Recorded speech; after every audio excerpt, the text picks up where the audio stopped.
As I always say, teachers, Yeah. you deserve more. I felt that when I was in the classroom that I deserved more than I was getting from my leadership. And so you deserve more, and you be the change you wish to see in the world. I'm Lisa Harding, ex-EdTech CEO turned certified teacher career coach. It wasn't all that long ago that I was recruiting, interviewing, and hiring teachers for roles in corporate America.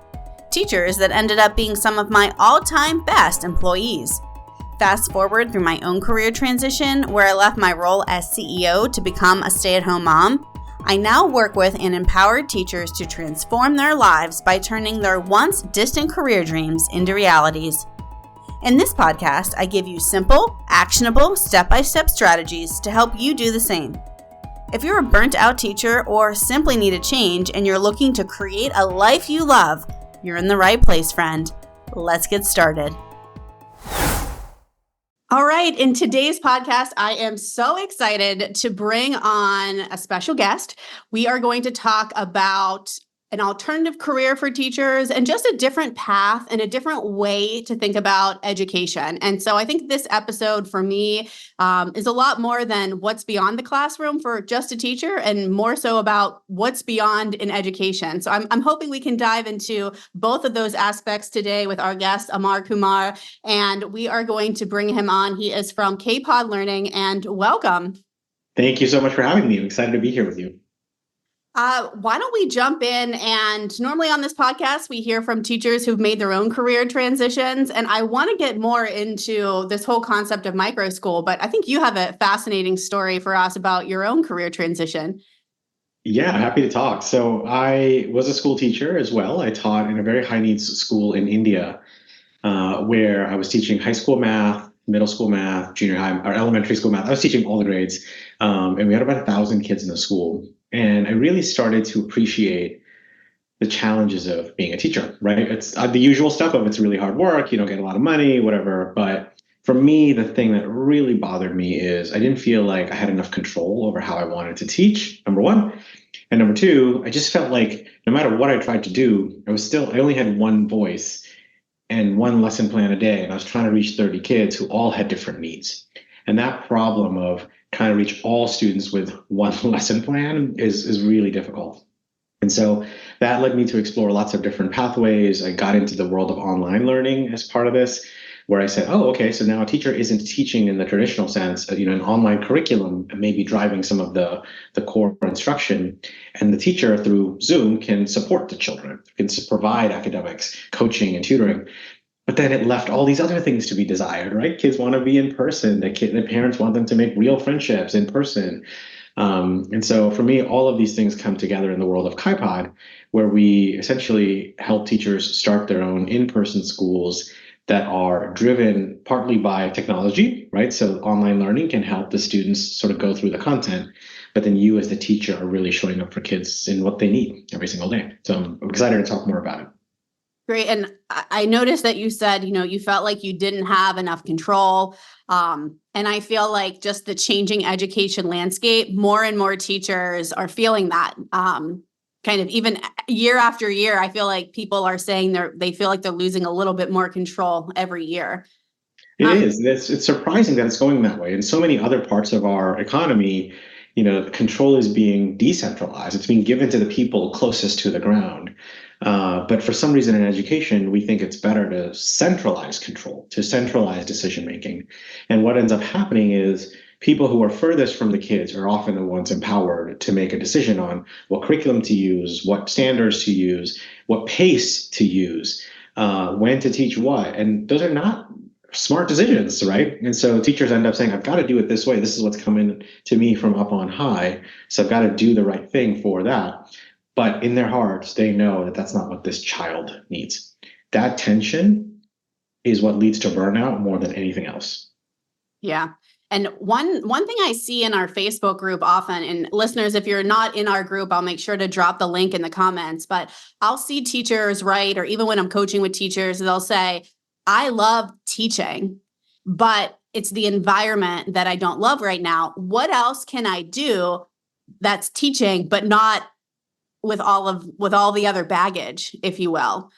And And I hear that kind of over and over again. So can you maybe tell us a little bit about like what is a micro school? But I Yeah. think my listeners would love to know like what is it like teaching at a micro school? Yeah.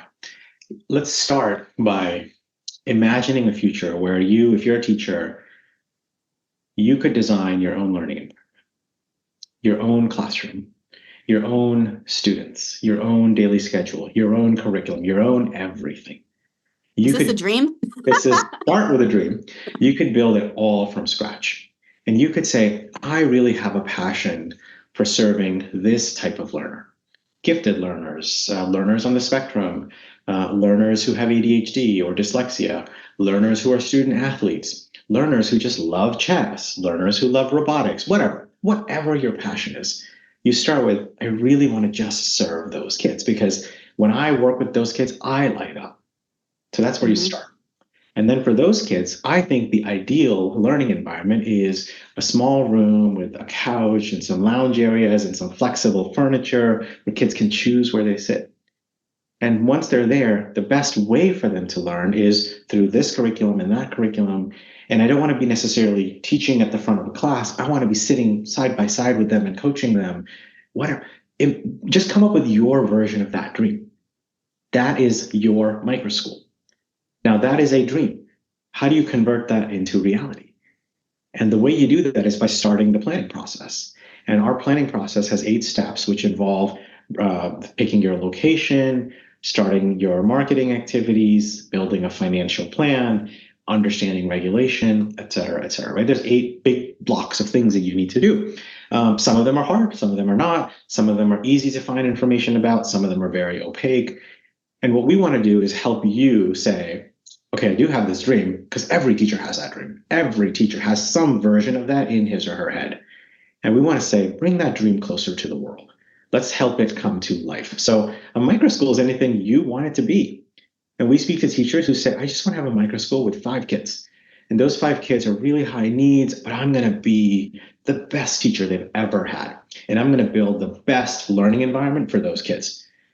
And there are other micro school teachers, founders, who say, I want to have 50 kids, 100 kids in my micro school. I'm going to hire 5 to 10 staff. And all of these kids are going to really build strong relationships. Anywhere on that spectrum you want to be, that's your school. That's amazing. And I love how you use the term like I light up. You know, if you're a teacher, like what's the thing that makes you light up? And what I think is like that's amazing for the teacher as an individual to love what they do every day. Because I'm in the business of helping people find a job that they love every day. Because I was blessed to wake up and every day I go to work, I love it. Everyone deserves that. But I also think it's not just the teachers that benefit. I mean, the students that get a teacher that loves what they do, and then the parents that have the support from a teacher that loves what they do. I mean, it really is hitting it kind of from all aspects of education, because that's another piece that we hear a lot is, you know, things in the standard school system, you know, there's things in the classroom that impact the teacher, the administration, but I think the parents are a key part of a teacher's experience teaching in a traditional classroom. Do you have any comments about like engagement with parents or what parents have to say from the parent perspective? And I know you have a child that's, you know, in school right now as well. Yeah. If you ask teachers, you know, when they were very early in their career, like maybe they were still in a teacher prep program or in their first year, when you say, what are you most looking forward to? Of course, they would say the kids, but then they would also say the families. Like, I want to engage with the parents to figure out how to help the child, and really we're a team. That's the kind of language you hear. And then you fast forward a few years, that language changes. And largely it's because the relationships between teachers and parents have become strained. And those relationships have become strained because there's this weird barrier of the bureaucratic system that doesn't allow parents to engage at the right level.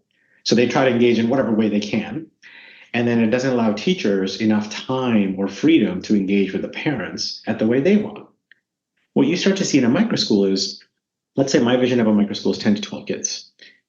And it's in a retail location where sort of I have a storefront that's I've converted into a school. But when those parents drop off that child, they're coming in. They're coming in, they're kind of helping the child get set up. They're talking to me, I'm talking to them. We're talking about what happened like with Jeff for dinner the night before. Then when they come to pick up the child, I'm giving them an update on the day. The parent is sharing how optimistic they are about their child's progress. those relationships get supercharged. And when the parent and the teacher are together aligned on the needs for the child, that is what we need. And no matter which country you look at for the best education systems, parents are involved. Parents are part of the story. Whereas in America, that's become less visible. It's become less welcome even in some school systems. So I love seeing microschools thrive when parents are involved. Some of them explicitly ask parents to come in and volunteer, lead enrichment activities. A lot of them form their own parent groups to do donuts every Friday, or they all go out to field trips together. This is the future. The future of education is small. It's not big. We don't need more big school districts. I mean, like who wants that? Except the people who are managing the purse strings. The people who want real high quality education, I think they believe it's small, it's local, and it's collaborative between the child, the parent, and the teacher. So in these environments, I mean, just from this conversation, it sounds like truly the teacher is in control of everything, like determining their entire school. And kind of a different way to look at it is these are teachers that are kind of becoming entrepreneurs, but their business is school. And I know you're an entrepreneur yourself. Are there any ties you can make between like leading a microschool and being an entrepreneur? Or are they one and the same? They are one and the same. Yes, if you are starting a microschool, you are starting a small business, right? It could be a for-profit or a nonprofit. We help you figure out what the right path is for you based on your own objectives and goals for yourself. But yes, you are a small business founder, right? The majority of the American economy was built by small business entrepreneurs. So you get to join that sector. And I did this analysis a few months ago to realize that the American economy has totally been transformed by entrepreneurship in just about every sector, but not education. And education is still very top down, right? Where the majority of teachers, the majority of kids, the majority of money is all going into these top down heavy systems. I think it's time to change that. I bet there's hundreds of thousands of teachers, many of whom are listening to your podcast, who say, I've got that entrepreneurial itch. I've got that spirit to build something. And that's what I want to bring to education. I want them to say, I'm going to be a founder. And one of the first things we do in our program is we say, now you are a teacher and a founder with a capital F. And we help you sort of see yourself as an entrepreneur, as a startup founder. And that can be scary. And so we lean into that fear. We want you to feel scared. We want you to feel excited and energized about this journey that you're about to go on. Yeah. And I can say as a fellow entrepreneur, taking that leap is scary. And I come from a business background. I was the CEO of another ed tech company, but branching out and jumping into entrepreneurship was scary. And I wish I had someone that was like, okay, Lisa, I'm going to guide you. Here's how you set up your LLC. Here's what you have to think about insurance, blah, blah. No, I just jumped in feet first. But it sounds like in this conversation, what you're able to provide is kind of that hand holding through the process. Can you tell me a little bit about that? And I know that you have a Catalyst program. I'd love to hear more about that and like the process a teacher could go through to actually make this happen. Yeah, thank you. I am so excited about the Catalyst program. We've run it 3 times already. We're about to launch a 4th cohort this fall. And essentially, we look for the highest caliber teachers across the country who are saying, I am ready to do something different. I am ready to start my own school. And they're going to do it next fall, right? So they have this year to plan. And we become their wraparound support. We give them a big bear hug. And the way I break up the kind of supports in Catalyst is 4 C's. The first is content. The second is coaching. The third is community. And the 4th is capital. I'll go through those real quick. Today's episode is sponsored by the Teacher Career Transition Academy. Are you eager to explore new possibilities but find yourself unsure of where to start? Look no further than our Teacher Career Directory. Available for free, this comprehensive resource features over 200 careers tailored for transitioning teachers. Dive into detailed insights including average U.S. salary ranges, occupational outlooks, and even a personalized skills and interests inventory. Download now at teachercareertransitionacademy.com/directory. I'll also drop the link in the show notes of this episode. So don't miss out and claim your free directory today at teachercareertransitionacademy.com/directory. So in content, it's what do you need to know to start your school, right? So the 8 building blocks that I mentioned, each of them has, dozens of things that you got to do.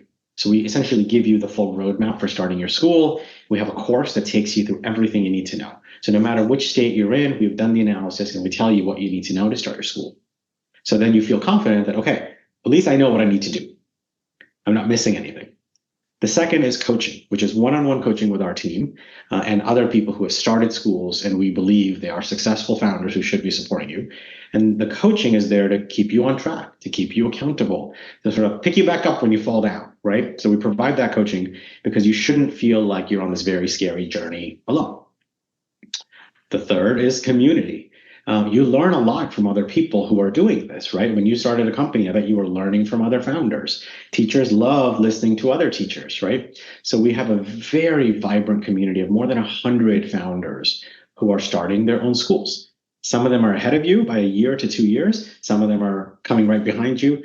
But together, that community is celebrating wins, supporting each other after a loss, providing tips, sharing resources, incredibly vibrant community. Again, you shouldn't feel like you're doing it alone. And the fourth is, yeah, no, go ahead. I think accountability is, and kind of going back to your second point about the coaching accountability. And I think that community is right up there with helping you kind of stick it out and to see that, like you said, you're not alone. And that is so crucial in any career transition, especially if you're going into an entrepreneurial avenue. Yeah, absolutely. You need that support. It's really hard to do it alone. And more than 90% of people who start this journey fail. Let me let that sink in. 90% of people who want to start a school fail. In our program, we cut that rate by more than 2/3. That's incredible. And again, we don't have a 100% rate, right? I'm not going to kid anyone. This is a really hard thing to do, but we can cut that failure rate big time because we have built the exact supports that we think teachers need based on what they're trying to do. So content, coaching, community. And the final C is capital, which is, of course, people needs a little bit of money to get a school started. You don't need a lot. It's usually less than $10,000. And so there are loans that we have access to. There are grants that we give out as well as our partners give out that we get you connected to in order to help you start your school. So those are the 4 big blockers that we see teachers face. And all of it comes together to say, we want to help you start your school. I'm biased, but I will make this claim. I've looked at every other program out there that helps teachers, and I am confident that ours builds the right supports at the right time and aligns incentives. So, for example, one of the questions I'm sure you'll ask me is, how much does this cost? Nothing. It doesn't cost anything to go through this program, and that's important. I looked at a bunch of the other programs in this space, and they were all charging $10,000 to $20,000 to $30,000 to start. Now, when I was a teacher, I didn't have that kind of money. And the only option I would have had is to take out a loan. So we don't want to do that. We don't want to say to a teacher, take this really scary journey and, by the way, sign on the dotted line for a $30,000 loan. That's terrible. So we don't charge anything for the program. We take all the risk, and we do a partnership where once you start your school, if you start your school, then we share in that revenue with you. You keep 90% of it and we get 10% of it. And the idea there is, as you grow, you keep 90%. We want you to have unlimited upside. You decide how big you want to get and how big your school is, how much money you want to make out of it. That's your decision, and we want to succeed with you. And as you grow, we continue to provide you support. You can use our software free of cost. You get all of our professional development as you level up as a founder. And I think my audience is used to this, especially if they're in the Facebook group or they're in part of the Teacher Career Transition Academy. One thing I'll say a lot, and I don't like broad sweeping statements, but people will hear me say it shouldn't cost money to make money in the sense of some sort of multi-level thing or investing in something. And when I was doing my research, finding an expert in the micro school space, I talked to people on your team, and that was the first thing I asked is, can you tell me how this is financially structured? Because I'm very picky on what I would want to bring to our audience. And I just love your model. And it really showed to me that you were really in it to help, because as you said, 90% of people that do this on their own fail, and you can cut that rate. But there are still people that might start and not actually do a micro school. And your organization is not prying on those people. No. You don't owe us anything. Yeah. If you don't start, that's my failure. Right. And I tell you, there are people who go through a program where, they start to sort of lose a little bit of their confidence as they go. And they'll say, okay, I think I'm out. And I say, let's talk, like, let's get on a call. Because I see our incentives as aligned. And I remind them of the dream they told me about when that program started. I say, hey, remember when we spoke, you told me about X, Y, and Z? And I remind them, it's like, do you still believe that dream? If not, then you exit the program and you're good to go, right? Like, you don't owe us anything, and we'll still stay in touch in case that dream ever comes back. But most of them say, that dream is still there, but I'm feeling discouraged. And then I say, all right, now here's what we do about it, right? Because they need that coaching, they need that pick me up. And because our incentives are aligned, I am just as incentivized as you to get you back on that horse. Whereas if I said, yeah, you already gave me 20K, I don't care if you complete or not. Yeah. That's gross, right? So yeah, that's a good way to put it. And you already have, you've already helped teachers set up thriving micro schools. I know kind of across the country. Once a teacher gets their school going and it's thriving, are they still are they still connected once they're out of the program, or are you ever really out? No, you're still connected to the community. So our contract or our agreement with you is obviously it's a 3-year agreement. And then even after that, you have the option. Do you want to stay connected? And in those 3 years, like I mentioned, you're using our software free of cost to you. You are getting our professional development. You're engaging in our community events. Just last Thursday, we did a community event about mental health for microschool founders. Because while, and again, truth here, right? The mental health challenges of teaching are real. And when you start your microschool, you feel wonderful. You're like, oh, I've been freed of all these things. But now you're a small business entrepreneur and you just have slightly different challenges, right? And so we talk a lot about how do you prioritize your time? How do you think about family relationships and student relationships? So all of our professional development is designed to support these founders as they're leveling up, because the things they're thinking about on day 1 are very different than the things on day 30. And then day 60, right? So their needs change. So we've designed the full program alongside these founders, and you stay in that cohort for 3 years.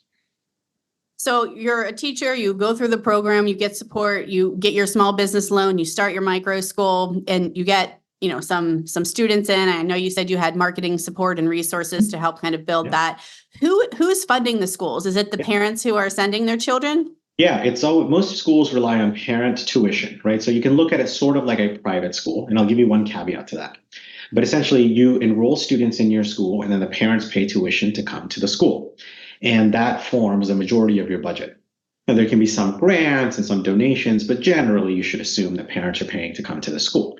And the caveat I want to give to that is in 12 or 13 states now, there's a concept of an education savings account. An education savings account is where a parent can access state public funding to send their child to a micro school. And more than 2 million kids are now using these across America. Who knew? And so if you're in a state, let's say Arizona or Florida or North Carolina or New Hampshire, Iowa, Arkansas, et cetera, there's a bunch of these states now that have this account, which now means that any family can afford your school. So if your tuition is, say, $8,000, $10,000 a year, these families can use an education savings account and direct it to your school. And so part of the program we help you get started is how do you register for these programs as your school, and then how do you accept those dollars so families don't have to pay out of pocket. Yeah, and being here in Florida and having a kindergartner this year was actually opened my eyes to the education savings account opportunity that the state of Florida has, which I honestly was not aware of. So I imagine you are accessing the education savings account to send your kindergartner to a private school.